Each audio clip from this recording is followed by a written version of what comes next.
Hello, I'm Richard Gisbert, and you're at The Listening Post. This week, one man accused of being the source behind 250,000 potential news stories. Free Bradley Manning! The case of Bradley Manning versus the U.S. military. Iran's state-run TV channel does it again, broadcasting another alleged spy making another alleged confession. It's picture time at The Listening Post. Award-winning news photographs and the stories behind them. And the alternative version of the Bradley Manning story in song. Our web video of the week. 24 bright lights, I'm almost done. We begin this week with Iraq and the confluence of two news stories, the withdrawal of the last U.S. forces from the country and the case of Bradley Manning. Manning, a U.S. soldier once based in Iraq, is alleged to be the source of all those WikiLeaks stories. The Iraq and Afghan war logs, those U.S. diplomatic cables, and that video of a U.S. helicopter attack in Baghdad. One striking aspect of the Manning story is how much coverage his alleged leaks attracted in the news media compared to how little coverage his legal case is now getting in the U.S. His lawyer says Bradley Manning was locked in solitary confinement for up to 23 hours a day and psychologically tortured. Manning's commander-in-chief, President Obama, has already effectively declared him guilty, which raises questions about how fair any trial can be. And then there are the implications that this case could have on whistleblowers in the U.S. Our starting point this week is Fort Meade in Maryland, the military base, where the Manning case is being heard. The curious thing about the coverage of Bradley Manning's case has been how little coverage there's been. When there is coverage, it's very much brought to you through the lens of the state. They treated Manning as though he's one of the world's worst traitors. I think this is a perfect test for the media and for the freedom of the press.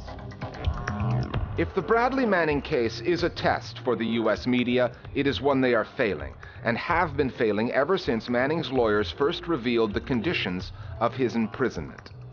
He has spent 18 months waiting for a court date, half of that in solitary confinement. Free Bradley Manning! He is punished before he is even tried. You can compare how he has been treated to what happens at Guantanamo in the United States. That's exactly what's happened to Bradley Manning. You can't even say that the media has taken a position very much because they hardly cover it. This young man was tortured in Quantico under the guidance of our Marine Corps. He was subjected to cruel, inhuman, and degrading treatment and punishment. There are egregious violations here that have already happened. Our system of law has really been prostituted, ostensibly because, quote, after 9/11, everything changed. Remember, Manning has been detained in conditions that even the New York Times suggested were very similar to what the United States would do to prisoners in Guantanamo. This would be an outrage, and should be an outrage, I think, in any other context. Here, it's the subject of very little press attention and very little content. The New York Times did publish an editorial critical of Manning's treatment, but that was 9 months ago, and there's been very little coverage since, especially when compared with the British newspaper The Guardian, which live-blogged Manning's entire legal hearing, covering it in a way that no U.S. media outlet did. And you would think the journalists would be extremely grateful to Bradley Manning and WikiLeaks for having exposed to the world so much newsworthy information. And yet they're not. They are a very nationalistic press corps in the United States. Remember the guy who called himself Bradass 87? Court-martialed on 22 counts, including aiding the enemy.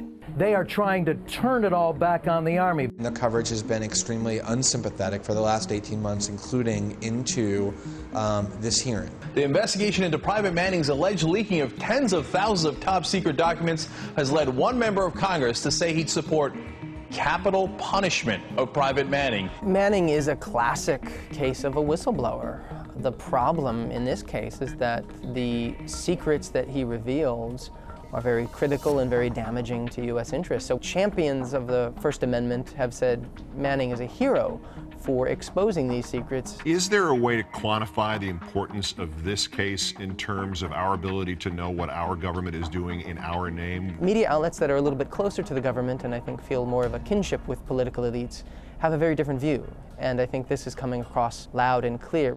One of the hallmarks of how whistleblowers in the United States are treated is to try and destroy the personal credibility of the whistleblower in order to undermine the importance of the leaks and to distract from them. Whoever leaked all those State Department documents to the WikiLeaks website is a traitor and should be executed or put in prison for life. The Manning case is even more extreme because the crimes that he has exposed have been almost completely ignored in coverage of his trial. Among the stories Bradley Manning is accused of getting out through WikiLeaks on Iraq alone. We saw the 2007 helicopter attack in Baghdad that killed at least 12 Iraqis, including children and journalists. We heard the cockpit audio. Sorry, I hit my head. It did the triggerman no credit.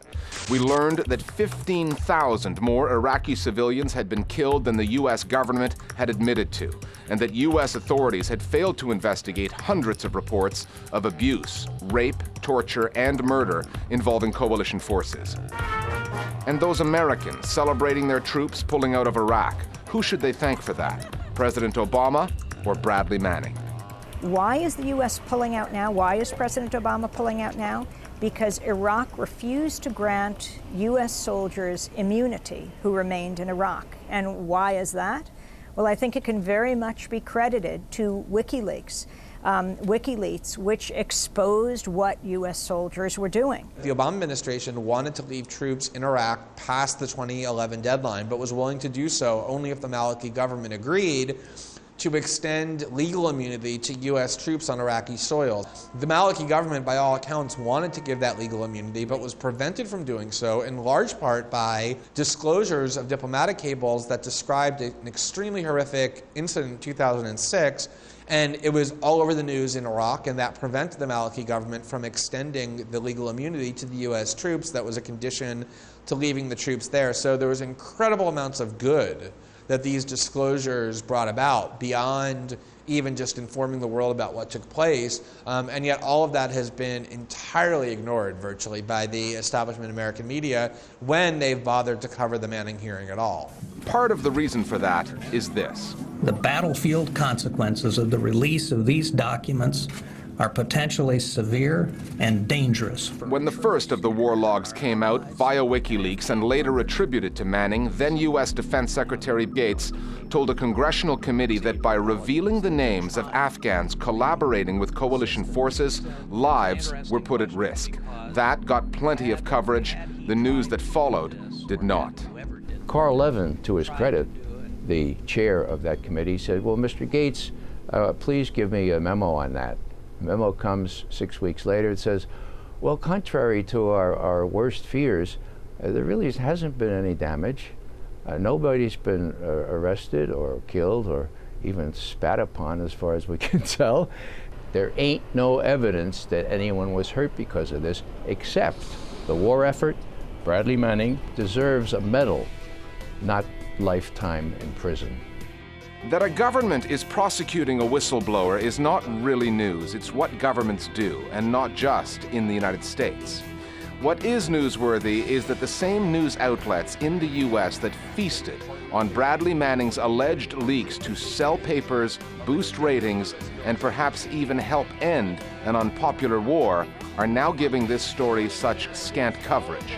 After all that time spent in solitary, Bradley Manning is still very much alone, confined to the back pages, the margins of news. Our Global Village voices now on the coverage of the Bradley Manning case.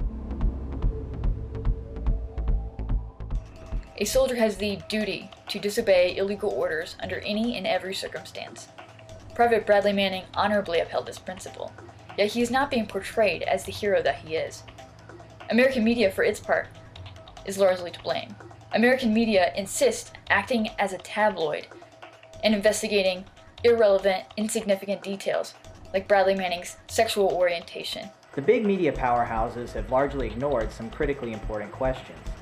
Will the administration hold anyone accountable for the illegal activities that have been revealed?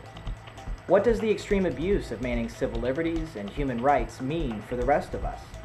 The American press has absorbed the Pentagon's claims that Manning somehow caused grave harm to our national security, even though several internal administration assessments found no such threat. Time now for Listening Post News Bites. We've been tracking the story of Razan Ghazawi, the Syrian cyber activist recently arrested at the border with Jordan. She's now been released on bail. The Syrian Center for Media and Freedom of Expression, which Ghazawi is associated with, says a trial date is now pending. Syrian authorities have charged Ghazawi on 5 different counts, including spreading false news and joining an organization that aims to change the social entity of the state. If convicted, she faces up to 15 years in prison. Another case that we're watching involves Michael Nabil. He's the Egyptian blogger who was arrested 9 months ago for insulting the ruling military in one of his blog posts, in which he questioned whether the military had really taken the people's side in the uprising against the Mubarak government.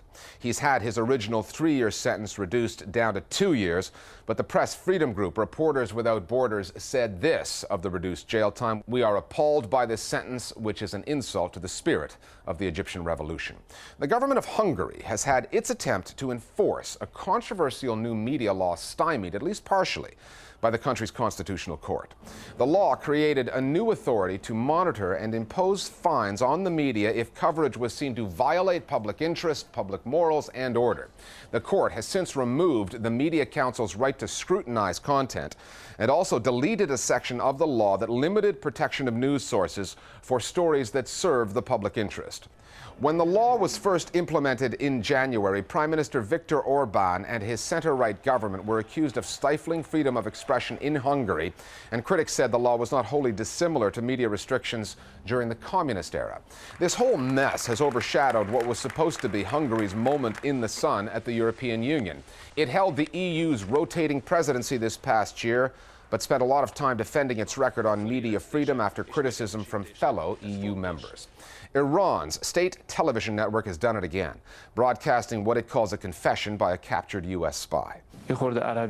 Excerpts from a pre-recorded statement from Amir Hekmati, a U.S. citizen of Iranian origin, were aired by the Fars news agency in Iran, along with pictures of his U.S. Armed Forces ID card and photographs from U.S. bases in Iraq and Afghanistan.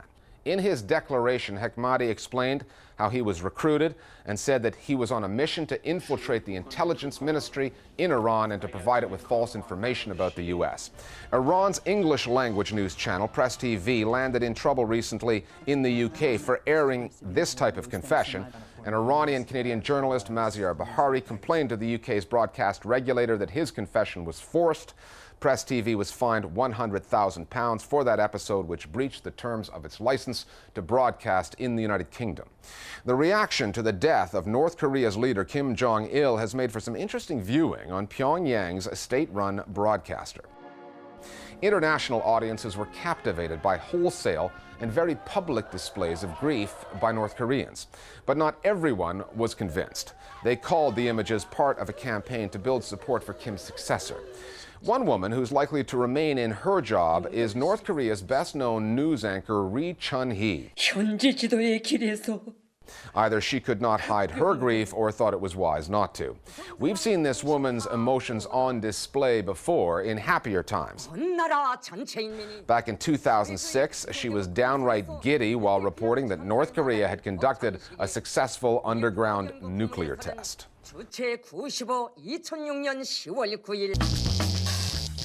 Now, what's known in the news business as an annual, a story that we do every year at this time.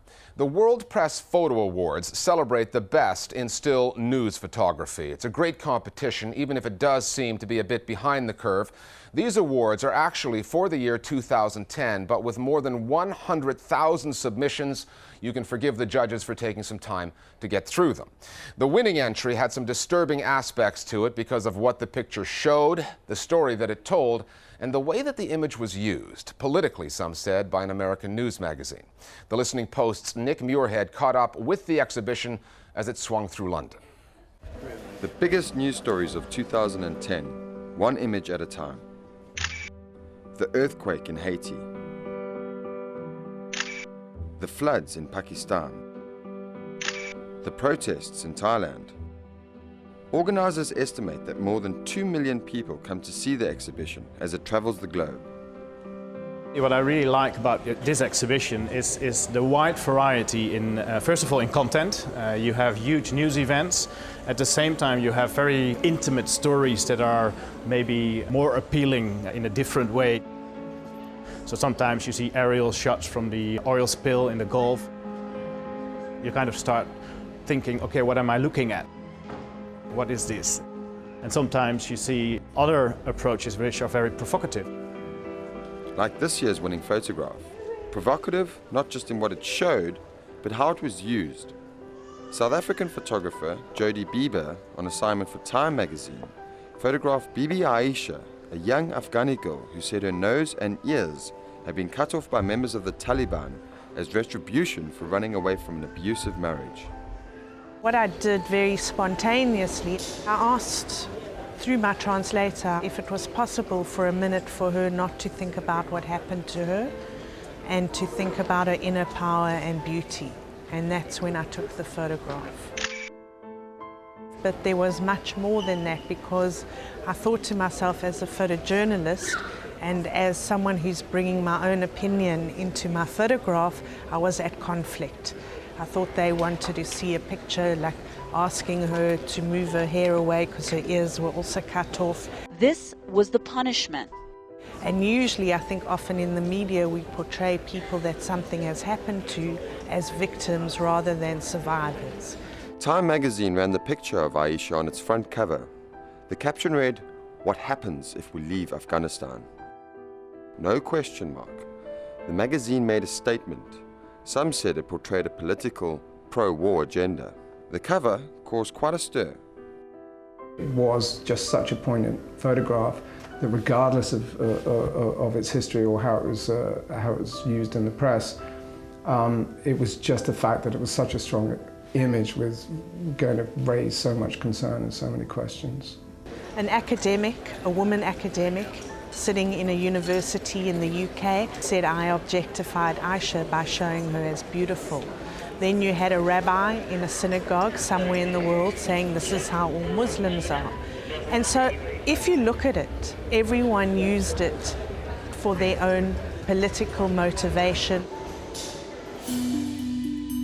One of the biggest media events of last year was in Chile. 33 miners trapped underground in Chile. When news got out that all the miners had survived and were living 700 meters underground, the world's media flocked to the mine to cover the rescue operation. But ironically, the winning images didn't come from the many lenses trained on the mine by professionals, but from the miners themselves. Proximity will win out in the end. It was proved by the miners' picture. It was proved during the London bombings, the telephone picture on the tube train. So the really strong point of action, kind of one-off news images that come from any sort of medium are the ones that are going to be the most memorable. The pictures of man on the moon were not taken by a photographer, they were taken by an astronaut. So the fact that it wasn't a professional photojournalist there didn't in any way detract from the strength of those historic images. So I just think it was, again, yet another clever way to record what was going on in that situation. No writer, journalist, photographer could gain that access. And I think now, for me, that whole world where you can get a record of something like that from actually a miner, for me was very interesting. One of the most unconventional records of a variety of situations came from German photographer Michael Wolf. To create a series of unfortunate events, as he called it, he set up his camera in front of a computer screen and photographed some of the idiosyncratic moments captured on Google Street View.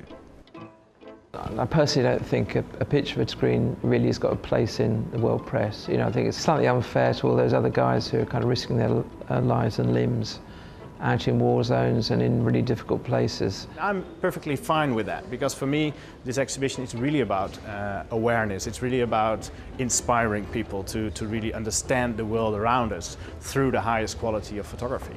The fact that he hadn't taken the photographs himself was part of the discussion, but it was clear that it was inherent in the pictures. There was no deceit.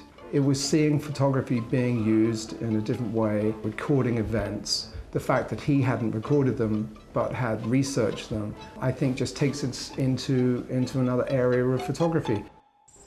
Another winner was a film by Marcus Yam, a New York Times videographer. It tells the story of two American boys left to live with relatives as their soldier father is sent to fight in Afghanistan. It was kind of hard to move because I had to get all new friends. It was hard making friends. It was the first time there was a World Press Photo Award for multimedia. What is important for World Press Photo is, of course, to stay relevant. There are lots of developments going on right now in terms of people are looking for new distribution models, people are looking for new business models. And so for World Press Photo, it's really important to reflect on these kind of developments and to adapt accordingly. So for us, it's really a very strategic choice to add a multimedia category. The media are changing, the number of messengers multiplying. But the fact that so many people are still drawn to this exhibition is testament that even in a multimedia age, a single photograph capturing one brief moment still has the power to captivate. Still manages to freeze time. It captures a moment and becomes more poignant because of that. It gives you a snapshot of that particular moment, and it feels like a kind of historical document straight away. It captures something very fleeting that a video doesn't. We have this endless debate about is photojournalism dead. You know, for me, it's very clear. As long as there is a story to be told, there will be photojournalists to tell them.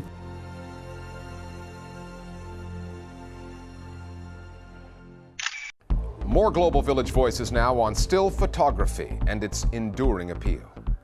I think the beauty of the picture of Bibi Aisha was that it was very understated yet striking, and she is someone that might be portrayed as a victim by other photographers, but in this sense she actually commanded respect, and she was kind of dictating the way that she was being posed. I think we're going to see more pictures like this, and I think in this way photographers will be able to kind of grab the attention of people globally, especially from audiences who've kind of become desensitized to constant kind of images of distress. Still photography has an innate power that the moving image, that video just doesn't have. It has the ability to capture emotion and to capture mood in a way that is most often lost in video. Finally, our web video of the week, Almost Gone, the Ballad of Bradley Manning. This song was co-written by Graham Nash, who was the Nash in Crosby, Stills, Nash & Young. He made his name in a different era, when protest songs were common, anti-war protests in the U.S. were big, and the U.S. news media were much less corporate and actually covered the story. This video has some pretty bold graphics, some disturbing images, and a few harsh facts. We'll see you next time at The Listening Post.